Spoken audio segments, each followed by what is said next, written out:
बच्चों, आज का विषय है भौतिक विज्ञान कक्षा 11। वो विषय है कलन विधि से सरल रेखी गति के समीकरण ज्ञात करना। तो सरल रेखी गति के समीकरण कितने हैं? वो निम्नलिखित हैं। Number 1 b = u plus at। दूसरा है s = ut plus half at square.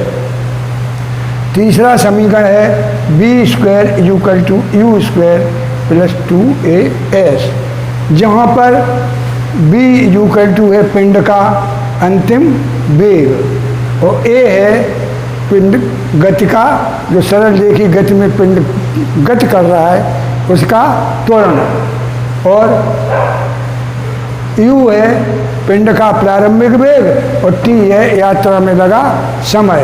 s है पिंड द्वारा 30 सेकंड में चली गई दूरी। तो ये समीकरण निकालने के लिए सबसे पहले हमें बहुत कम समय में चली गई दूरी और अंतिम वेग प्राप्त करने होंगे। तो इसके लिए हमें मानना पड़ेगा। और ये क्यों निकालेंगे? हमें एक अवकल समीकरण प्राप्त करना है। काय में? वेग, चली गई दूरी और त्वरण में। तो हम अवकल समीकरण के लिए माना कोई पिंड बहुत थोड़े समय में dt समय में ds दूरी चलकर और dv वेग प्राप्त कर लेता है। तो हम जानते हैं कि त्वरण a यानी dv/dt = a, यानी वेग में परिवर्तन अर्थात वेग अपूर्ण समय = होता है त्वरण। तो हम क्या करेंगे? यहाँ dv = होगा a dt।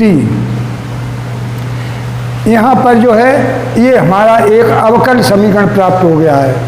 इस अवकल समीकरण को एक निश्चित लिमिट के अंदर इसका हम क्या करेंगे? समाकलन करेंगे।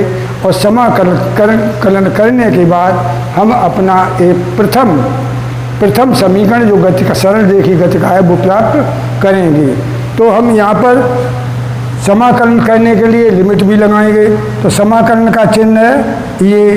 अब b के लिए लिमिट क्या लगाएंगे?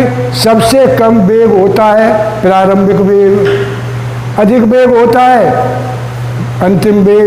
तो इसके लिए लिमिट लगेगी u से लेकर के b तक।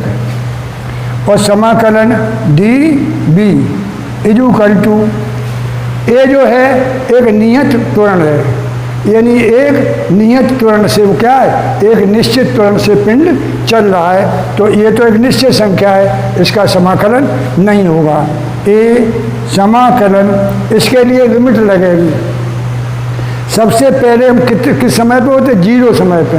और 0 समय से लेकर कहाँ तक? जितने समय तक हमको चलना है।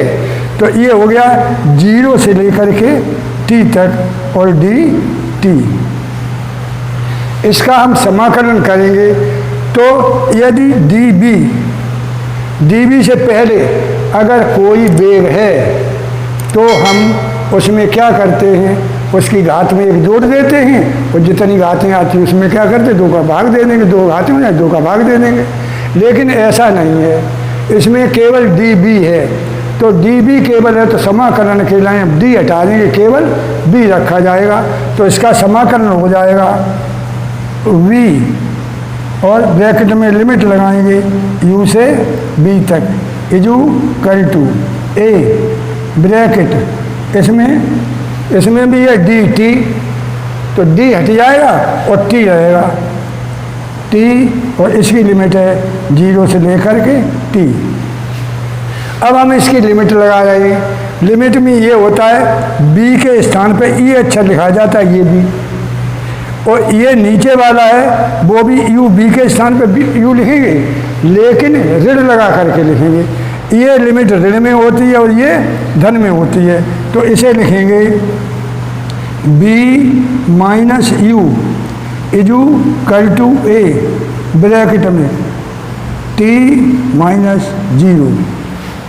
यहाँ पर हो गए b minus you इजू equal to A T. You हम बात तरफ ले गए तो क्या हो गई b is equal to you plus a t. बच्चों यही हमारा हो गया गति का पहला समीकरण, और कौन सी विधि से? कलन विधि के द्वारा। अब हमें समीकरण नंबर 2 हल करना है। वो समीकरण है s equal to u t plus half a t square.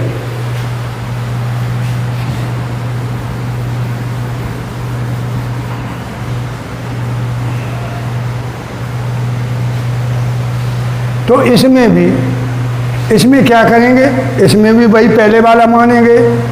का है माना कोई पिंड dt समय में ds दूरी चलकर dv वेग प्राप्त कर लेता है तो हम जानते हैं। इसमें s क्या है? s है चली गई दूरी, और चली गई दूरी हमको ये निकालना है, तो किस प्रकार से निकालेंगे? तो हम यहाँ पर जो है db यानी हम b कैसे निकालेंगे? यहाँ पर निकालने के लिए हम करेंगे वेग काय के बराबर होता है? चली गई दूरी ds बटे हम कहा जाए इसमें dt का कर दें भाग, तो ये आ जाएगा वेग। यानी चली गई दूरी में अगर हम समय का भाग दे दें तो हमारा क्या आ जाएगा? वेग आ जाएगा। अब ये हम क्या करेंगे? ds, तो ds इक्वल टू होगा bdt।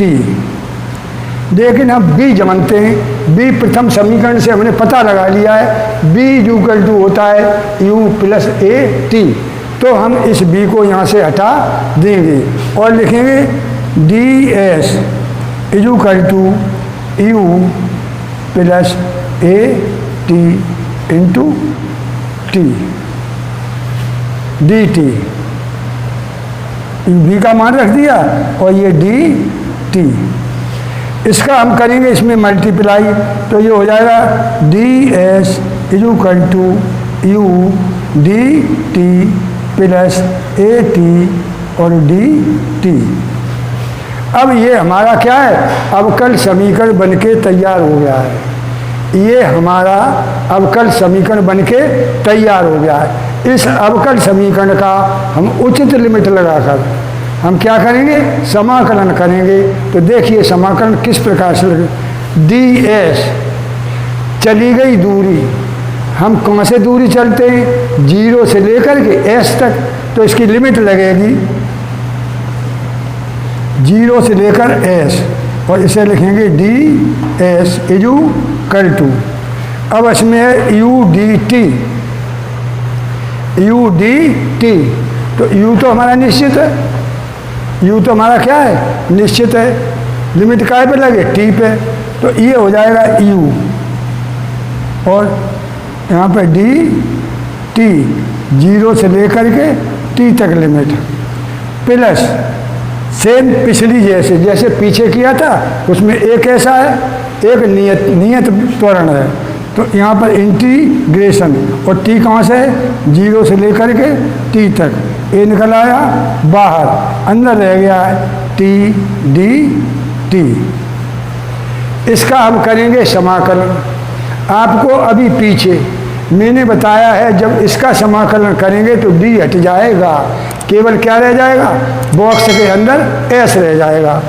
ये हमने लगा दिया बॉक्स, इसमें लगा दिया s, बॉक्स बंद, लिमिट लगा दी 0 से लेकर के s इक्वल टू u जैसे का तैसा, नया बॉक्स, d हट गई, इसमें आ गई t, इसमें लिमिट 0 से t प्लस आगे मैंने बताया था ए जैसे का तैसा, हम बॉक्स लगाएंगे। अब देखो मैंने अभी पीछे बताया था, इसमें dt से पहले t है, इसमें जो है dt से पहले t है, तो ये समाकलन हम किस प्रकार से करेंगे।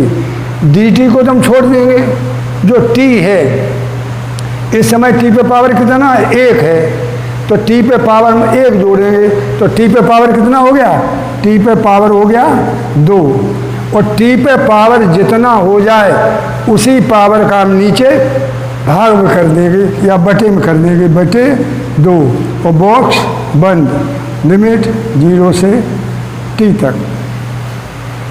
अब हम लिमिट लगा रहे हैं, तो अभी मैंने बोला था ये अक्षर यहाँ पे आ जाएगा प्लस के लिए, तो ये तो हो गया आपका s, माइनस में क्या आ जाएगा, ये 0 इक्वल टू u का गुणा, इससे में लिमिट t की जगह पे t आ गया और t माइनस 0 आ गया, प्लस a, बॉक्स चालू। अब हम क्या करेंगे, इसमें जो t है t की जगह पे तो t आ जाएगा, और ये 1/2 इसका ये 2 है, 2 ये कहाँ आ जाएगा, पीछे आ जाएगा, बीच में से कॉमन बाहर, तो 2 तो आ गया, ये यहाँ पर बचा क्या, t स्क्वायर। अब इस t स्क्वायर की जगह कहाँ आ जाएगा, 0, तो माइनस हो गया 0, कोष्टक बंद। इसे हल कर देंगे तो क्या बचता है, s इक्वल टू इसका इसमें गुणा u t क्या हो गया, u t, 0 तो कोई मतलब नहीं है, plus a/2 into t square, ये हो गया दूसरा समीकरण। देखो लिखा है s equal to u t plus half a t square, ये भी हमारा दूसरा समीकरण कलन विधि से हो गया। अब हमारा तीसरा समीकरण रह गया है, कौन सा रह गया, b² equal to u² plus twice as। बच्चों ये समीकरण में इसलिए आपको याद दिला रहे हैं क्योंकि कोई भी परीक्षा आपकी होगी, या तो छमाही हो या आपकी परीक्षा वार्षिक परीक्षा हो, तो इन 3 में से एक तो जरूर ही आना है। आप तैयार कर लें, और इसमें मेरी जो ये कोचिंग सेंटर है इसको याद रखो, अगर आपकी छमाही परीक्षा में ये आ जाता है, वार्षिक परीक्षा में 3 में से एक आ जाता है, तो क्या करना है, तो हमारे चैनल को देखने की आपको आवश्यकता पड़ेगी। मैं आगे चल करके और भी अच्छे आपको जो है समीकरण बताएंगे। अब रह गया समीकरण नंबर 3, समीकरण नंबर 3 भी हम आपको हल करने के लिए जा रहा हूँ।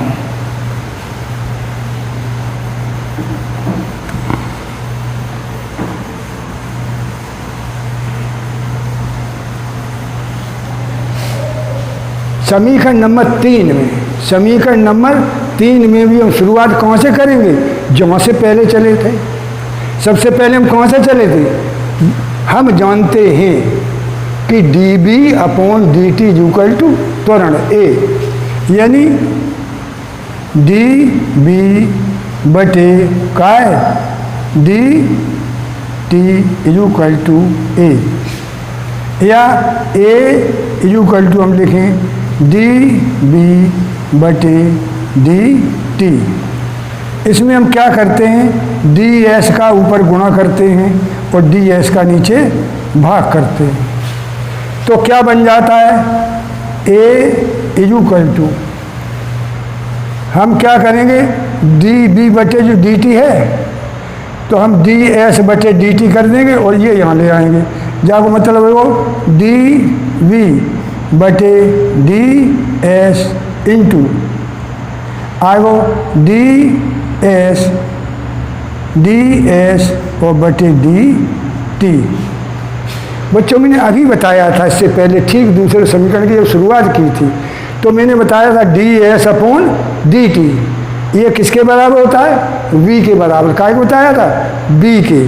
तो ये क्या बन जाएगा, a इक्वल टू ये जो है ये बन के हो गई b, इसे लिख दिया b, बच गया का हमारा dB और बटे ds। अब आगे जो ds है वो a की तरफ लाएंगे तो क्या हो गया, a ds equal to v v d v. बच्चों देखा है हमारा फिर दोबारा से क्या बन गया है, हमारा अवकल समीकरण बन के तैयार हो गया है। इस अवकल समीकरण में उचित लिमिट लगाकर हम समाकलन कर देंगे तो हमारा तीसरा समीकरण अपने आप आ जाएगा। तो यहाँ पर क्या है, ये हमारा पहले जैसा ही नियत है, हम इसमें लगा देंगे समाकलन का चिन्ह। एस हमने बताई थी 0 से कहाँ तक, एस तक इक्वल टू, अब बी डी बी जहाँ में तो कोई कांस्टेंट संख्या नहीं है, सीधा लग जाएगा समाकलन। बी के लें, बी कहाँ से हम शुरू करते हैं, यू से। बी कहाँ से चलते, प्रारंभिक वेग से लेकर अंतिम वेग तक। इसकी लिमिट कितनी है, प्रारंभिक वेग से अंतिम वेग तक, तो इसकी लगाएंगे लिमिट यू से लेकर के बी और लिख देंगे बी डी बी। इसके समाकलन के लिए अभी मैंने पीछे प्रश्न में बताया है, समीकरण नंबर 2 में बताया है कि इसका डी एस, इसमें लिखा डी एस लिखा नहीं है, डी एस इक्वल टू। अब हमें इसमें क्या हटाना है, ए जैसे का तैसा, और यहाँ बक्सा, यहाँ डी एस, इसके पीछे तो कुछ नहीं है, कुछ भी नहीं है, तो डी हटा देंगे, यहाँ पर रह जाएगा एस जो पीछे किया था सेम वैसा, और 0 से लेकर के कहाँ एस तक इक्वल टू। अभी मैंने पिछले वाले में टी डी टी आया था, सेम उसी तरह से आया वी डी बी। तो इसका हम मतलब क्या करें, बी स्क्वायर अपॉन 2, तो इसके बाद सम क्या हो जाएगा, वी स्क्वायर अपॉन 2, और इसकी लिमिट तो भाई का यू से लेकर के बी तक। ये 1/2 है, कहाँ निकल आएगा, बाहर निकल आएगा, तो क्या हो जाएगा, ए इसमें एस 0 से लेकर के s equal to 1/2 bracket v square u से लेकर के बी। यहाँ पर एस की जगह एस आ जाएगा, 0 का कोई महत्व नहीं, तो ये आएगा ए एस।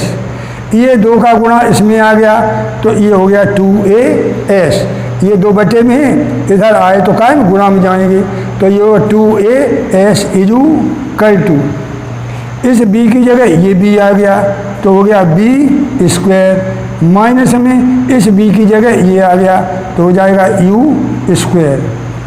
तो हम b स्क्वायर इधर रखें, u स्क्वायर इधर आ जाएगा, तो समीकरण बन गया b square equal to u square और क्या, इसके बाद u स्क्वायर और प्लस 2as। यही हमारा समीकरण देखिए बन करके तैयार हो गया है, जो कि समीकरण नंबर 3 है। बच्चों, यदि हमारा चैनल में अच्छा आपको दिखाई देता है तो उसको सब्सक्राइब करें और लाइक करें। That's all.